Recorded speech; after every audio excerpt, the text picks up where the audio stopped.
So you don't have time to consume an entire podcast, that's okay. Enjoy the highlights on TRS clips. Make sure you subscribe, make sure you hit that bell icon. Point number 3, stretch the foreplay. We read about this in all these Ask the Sexpert columns in newspapers, and trust me, it's true. And again, a lot of men are to blame here. What I've heard from all my offline conversations is that a lot of dudes kind of just want to move into the act of having sex, right? They want to move into the act of penetration without understanding that foreplay is what really enhances sex for their partners, for a lot of people, right? Once seen a meme which actually described the experience of sex for men versus the experience of sex for women very beautifully. So the experience of sex for men is, it's kind of low while you're stroking, right? Think of masturbation. What happens? You work your way up to the point of ejaculation, and at the point of ejaculation, there's an explosion of feel-good hormones, and that's what sex is for guys. It's all about that one moment of the orgasm. A woman's body works differently, where it's not about just that one moment, it's about the whole act. Probably before the foreplay begins, but especially during the foreplay. It's a fundamental difference that you only learn through experience, because as men, we assume that, okay, this person's body probably works in the same way that mine does. So we think that, okay, because maybe we will like penetration because it simulates masturbation for ourselves, this person will get pleasure if we simulate the kind of masturbation that we know. Masturbation for women and masturbation for men are two very different things. For men, it's about working your way up till that one point of explosion. But for women, it's the whole process. It's like a slow build-up of a liquid that just oozes out of a glass at some point. It's not one single explosion at one point. It's the whole process. And the more you have a slow build-up, the better it is in terms of giving your partner pleasure. Of course, this isn't a general rule for all women, but this does work to a certain degree. You're supposed to focus a lot on foreplay. As I said in the previous one, you're also supposed to focus a lot on conversation.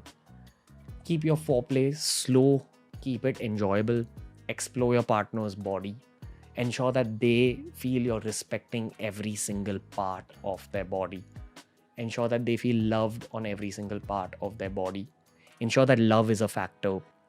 Even if you don't say that you love them, ensure that you're exploring your partner's body with love. Love helps people orgasm. Just saying. Again, not a general rule. Some people like it really fast, right? But to be safe, if you do want to play a general game, focus a lot on foreplay. Sometimes up till the point where until the partner tells you, okay, now go for it, you don't go further than foreplay. You focus on it. You give them pleasure in ways other than penetration. Next point. The next point is a recap of one of our previous points. Know when to communicate and when to shut up during sex. Do not spoil the vibe of a particular moment by just saying, oh, this is great, or talking too much, or saying, move there, move here.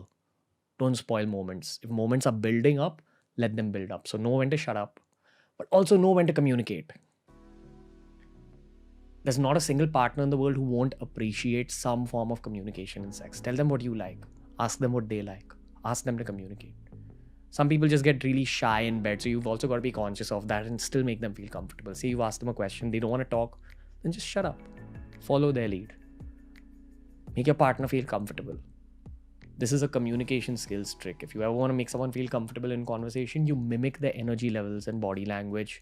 The same rule applies to bed. There's a lot of silent communication skills that take place in the bedroom, but the louder version of communication skills, verbal communication, actually speaking to each other, can enhance your sex life significantly.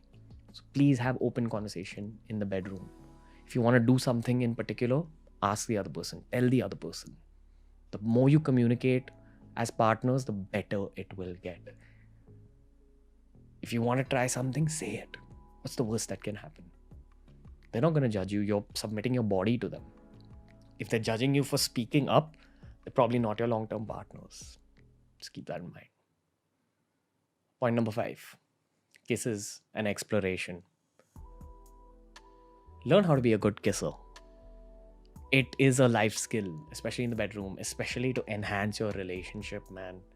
Learn how to be a good kisser. The basis of good kissing is, once again, spotting the other person's energy levels and mimicking them.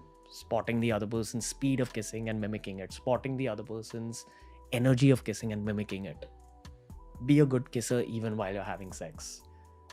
And ensure you don't limit yourself to just the lips. Kiss them on the neck. Kiss them on the ears. Explore the body a little bit. When it comes to women, they have two sensitive spots for sure, right? Their reproductive organs and their breasts. But there's also more sensitive spots on the body. And that's for you to find out. Where is it? Is it the ears? Is it the neck? Is it the back of the neck? Is it the front? Is it the chest? Is it the stomach? Where is it? You need to find it through your kisses. And the same rule applies for men as well. A lot of men actually believe that they only have one sensitive part, which is their penis or their balls. But that's not true. There is a second, a third body part, which is subjective for every man. You've got to find out for yourself. You've got to let your partner explore your body. You've got to be comfortable, right? CCP, consent, comfort, protection. Kisses and exploration will kind of open up your partner's body.